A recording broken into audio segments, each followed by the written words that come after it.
Sega Classics collection for the PlayStation 2 game console, and what this collection of, I'd say about 8 or so games has managed to do is put modern graphics on games such as Outrun, Space Harrier, Monaco GP, and Virtual Racing, so that way it can bring it to a new era of gamers. But even with modern graphics, does this collection stand the test of time? The Sega Classics Collection is its name, but it really should be called the Sega Letdown Collection because it is one big collection of mostly just letdown. The menus are very basic, but they serve their purpose. You know, you have your game selection, it has a very basic button command beneath the names of each of the games. You know, in case you can't see that X, it lets you know that this is in fact presented by Sega, in case you forgot what you were playing. But without further ado, let us go ahead and get into a game of Space Harrier. Now loading is what the screen says, and we're going to fade. Oh my god, and the robot is pregnant. Whatever that robot used to be, it used to look like a Rickdom from Mobile Suit Gundam. Something happened to it. I guess it just, age got to it. But what about the fact that we're also just kind of floating in the sky? There's just a tree back there. I guess we're in space apparently now. It is Space Harrier. But hey, we can just disregard that title screen because, I mean, who am I to kid? I don't make games. So anyways, I mean, this doesn't look bad at all. It actually looks really nice. I like the redesign of the new guy. The music's nice, and oh my god, are these controls bad. It doesn't look like it from here, but this is actually a very difficult game to control in comparison to its old counterpart.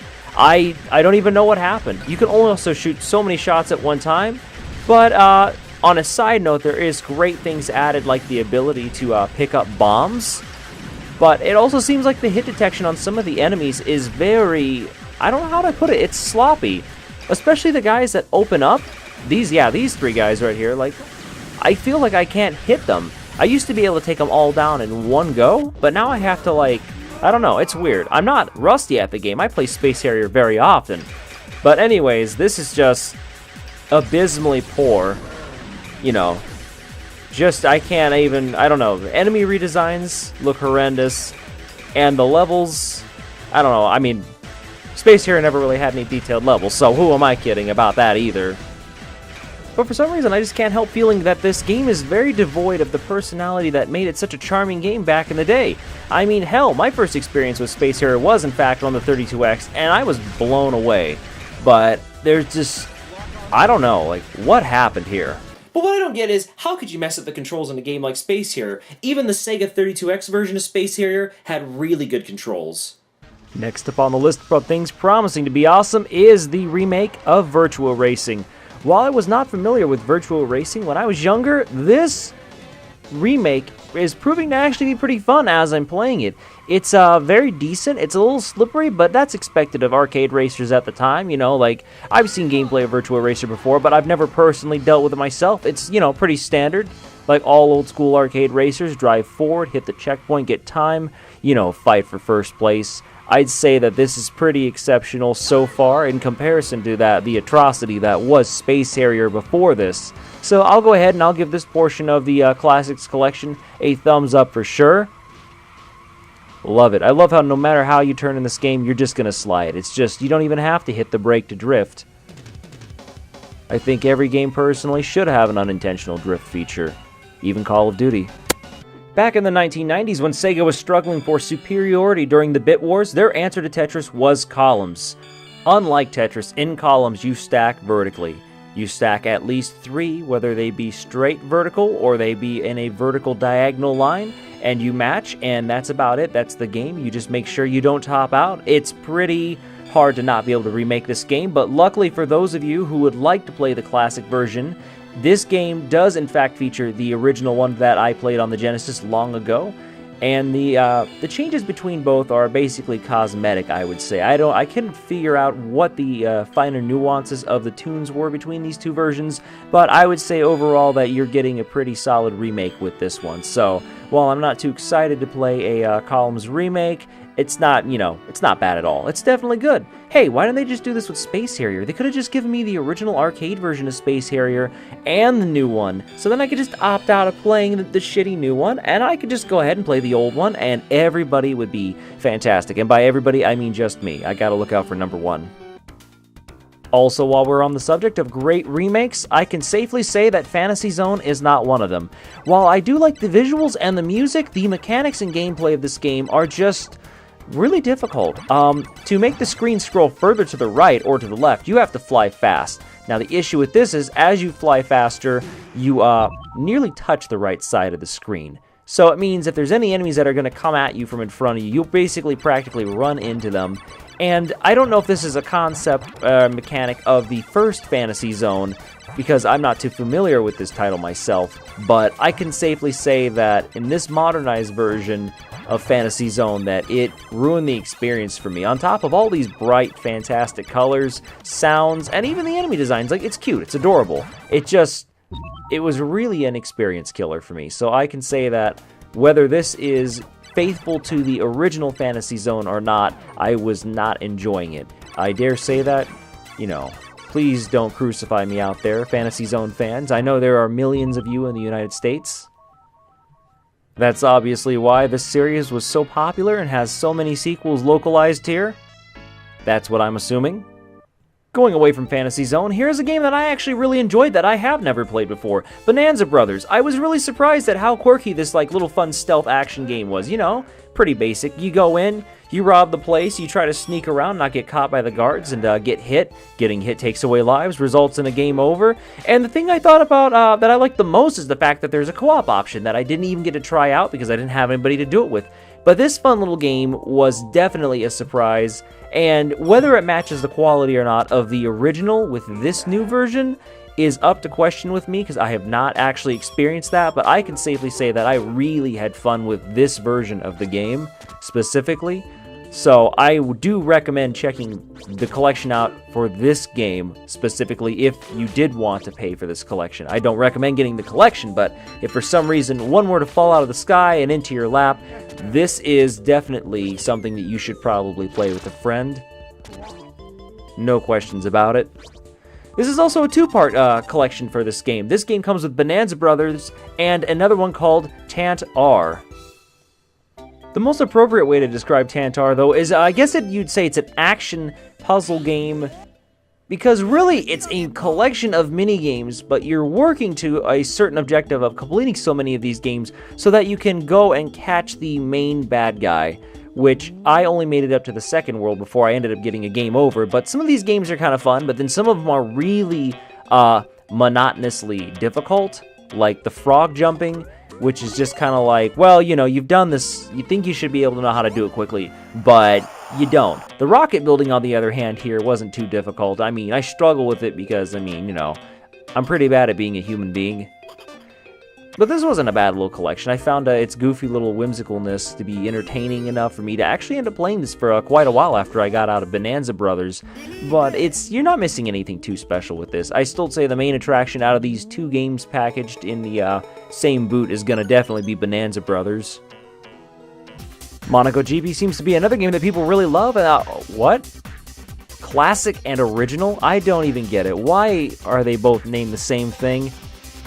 Classic and original could mean anything in terms of them being the same. But I'm just going to go ahead and assume that classic is the actual one that represents the classic style of gameplay, while original is the original piece of crap that we would expect a lot of these revamps to be on this disc. As I have warned, you have a couple selection of cars.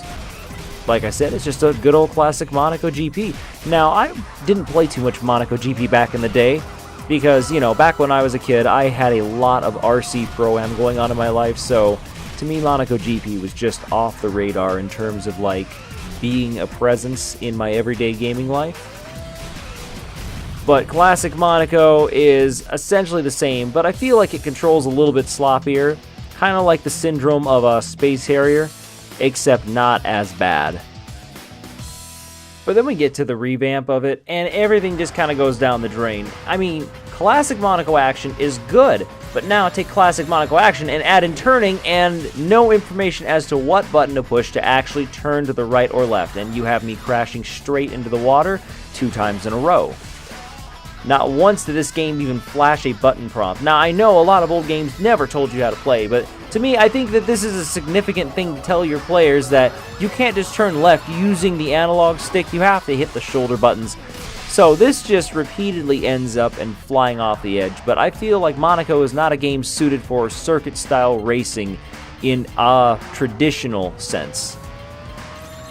So once again, the revamp version is definitely going to fall flat on its face. Did not enjoy this. I gotta say that even though I wasn't a fan of the classic mode during this gameplay, I'd say it's definitely 100 times better. Now that is some music I can get into. Alien Syndrome was a game that I never got too familiar with, but I can safely say that I really enjoyed this version of Alien Syndrome. And because I liked it so much, I am in fact going to pay a little bit more attention to this. Most notably with Alien Syndrome, you have 2 characters to select from. I'm not sure what the difference between each character is, but I went ahead and I went with the female. You know, after being very indecisive here, I end up going with her. The premise of gameplay is very simple. It is not unlike Geometry Wars. It is in fact a twin-stick shooter. That is the control scheme. Run around, shoot an endless wave of aliens, and after you've rescued enough people, the exit will open up, taking you to the boss. Not the actual exit, just taking you to your death, basically. My only real gripe here is about the controls, and they seem to not want to aim diagonal too precisely, so you don't get that full 360 range that you would like from a twin-stick shooter, but they do what they were very vaguely designed for, and that makes the game pretty playable. But with my minor gripe about the controls, that does not mean that this game does not have fantastic bosses. In fact, I really enjoyed this sausage-wielding hot dog boss with a organ at the center of it, a giant meat flower. I think all flour should be made out of meat. Then we wouldn't have to have vegetarians or vegans. I think we should just have hot dogs and meat flowers circling each other every day, while little cocktail weenies crawl at you and try to eat you in vengeance for their fallen weenie comrades. I might not be Ripley from the Alien series, but I can in fact shoot anything I want with a flamethrower, provided I find the pickup. And that's awesome. I love the fact that there's just a floating, gooey mess beneath him, and he shoots tentacles out of his glowing purple eyes. Like, that is so gnarly. And he's on fire. That makes him even better, because I set him on fire myself. That's right. Alien scum must die. Last time I checked, I did not know that Golden Axe had this elaborate of a backstory, to the point that we had carvings on walls and this whole elaborate universe in the Golden Axe, story. To me, Golden Axe has always been, wander the wasteland or the Badlands, and you end up fighting these big guys. Some midgets come and steal your urns, and then you gotta kick them in the face and get your urns back. I mean, that's always been Golden Axe. Get to the end, fight Death Adder. But at the time of this review, I cannot actually tell you myself if this is from source material or not. So who knows if this is actually canon with the Golden Axe plot? What the hell? Let's just go ahead and try it out. Before I get into this, I am nearly 99% positive that there is no way they could have messed up this revamp. I have a good feeling that this is going to be the masterpiece this collection has been looking for. What I think it should have said here is loading high-definition graphics. And this is beautiful. This is showing a lot of promise. This title screen alone impresses me. This music is beautiful. It has triggered nostalgia within me in so many ways. It's perfect. If you were going to remake a main menu and title screen, this is exactly how you would do it with a Golden Axe revamp. And also, you just can't play Golden Axe without being Gilius Thunderhead. You seriously can't. If you're playing by yourself, you have to be Gilius Thunderhead. You just cannot pick anybody else. Picking anybody else is committing a horrible crime. This looks great already. The music is fantastic.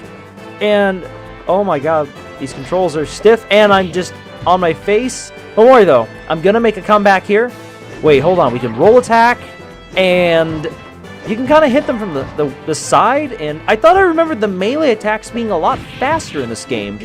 But instead, everything's really slow and hard to control now. I can barely even do anything as these guys are clubbing me in the face. What happened to, like, the 3-hit combos and then butting them with, like, the back of your weapon and then kicking them to the ground? But instead, I'm just sitting here getting my ass beat. And falling down. A lot. But after I'm done falling down, I'm gonna go ahead and kick some blue midgets in the face. But they look like goats now. Okay, that's not bad. I'm not against that at all. But just make sure you pick up those urns so you can activate your Lightning Viking Thunder power. Gilius Thunderhead, Master of Thunder, Master of Lightning. He controls electricity. I think he might have in fact invented the light bulb. That's it. And then, of course, because the lightning didn't just destroy everything within a 2-mile radius, these guys are just going to come walking up like nothing happened. They didn't just watch their guy get zapped by lightning, and then just go, oh, what's this? I'm just going to walk up, and I'm just going to get headbutt by the guy who just made a crater 2 miles wide with a giant lightning bolt. All right, you green bastard. We got this. I'm going to get you, and I'm going to get... Wait. I can't jump up on the ledge. I seriously cannot jump up on the ledge and stay there. Look, oh my, what is this? I'm just struggling to hop up on the ledge. Green guy is just doing it with ease. Oh, I remember these guys. Oh, awesome. I would always ride on them, and you just... Oh, hold on, I'm going to get up. I swear I'm going to get up. As soon as he stops hitting me, I'm going to get up. I promise I'm going to get up as soon as he stops hitting me and knocking me down. I promise. Okay, I got him. Or I'm going to get him. I got 1 hit on him. 2 hits. All right, now I'm in control. I am unstoppable now. My invincible beast of war rage is going to decimate every enemy in my path. There is nothing that can stop me now. I am invincible while riding this beast, and he's gone in 1 hit. But even with the disappointment of my war beast, I am hyped for the bonus stage where you get a chance to collect urns. The blue guys are going to come out, and you get to smash them in the face again so you can get your blue urn back. Look at this. They even added a cutscene now. It looks awesome. Any second now, they're going to award us with the opportunity to kick blue midget goat face in and level our magic up for the next level. And I always love these bonus stages. Like, they're fun. They're just like, the music's great. It's hectic, especially when playing 2 players. Except in this game, you don't get the bonus stage. Stage 2 start, no bonus stage. From here on out with this game, I simply just lost the will to play, and I gave up. That's enough golden axe. Let's go on to something else for now. Overall, so far, this collection has just been one big jumbled mess of hit-or-miss games ranging from mediocre to really subpar, with the exception of, I'd say, Bonanza Brothers being absolutely fun, as well as Alien Syndrome, despite control issues I had with it. One game has shown through this big mess as being vastly superior to all of them. And it is Outrun that takes the lead. Yes, Outrun on this collection is, in fact, classic status. Not classic as in the way we remember it, classic as in they have managed to bring a nicer looking, I guess, revamped version of this game to life. Its modern 3D visuals aren't so intrusive as to interfere with the memories of the old style of gameplay, yet the controls are just spot on. It's actually nice. It feels like I'm playing Outrun versus a cheap imitation of Outrun with a brand shiny new look on it. Speaking of brand shiny new, I love the shiny red paint job on the car now. It looks nice. I love the fact that they've also included the original tracks from Outrun, as well as some new arranged music. A classic option would have also been welcome to play the modern version as well as the classic version, but once I dove into this, I really thought this plays just the same, and if you really are a snob and need the old graphics, then just, you know, you can go back and play the old version. There's a ton of ports of it across many platforms, but standalone, this port is fun. It feels like I'm actually playing Outrun. I am not struggling to control the game. I am actually playing the game as it should be played. Having fun. So even with a really good version of Outrun on this disc, I can't recommend this collection. It'll only run you up a couple dollars if you do want to check it out, but if you don't want to do anything but play the originals, don't even bother with this disc then, because I can't wholeheartedly recommend it. It's got the heart and the spirit of Sega in its blood, but it just falls so short. It just falls good of what could have been an amazing effort had some more work been put into these games. Until then, next time everybody, I'm TofuTehSurvivor. If you guys really enjoyed this brand new concept of YouTube videos called Video Game Internet Reviews, then I am going to start doing a lot more of them. And I know I never ever ask for this in any of my videos, but please like and subscribe, because I really think we could do some more followers. I think that everybody would be better with their lives if they would just jump on board and embrace this sinking ship that is my YouTube channel. I am knocking shit over as I'm talking. I don't even care. That's done. Knock that over. Where am I? I don't even know where I'm at anymore. What am I even doing here? What's my name? I don't even know who I am.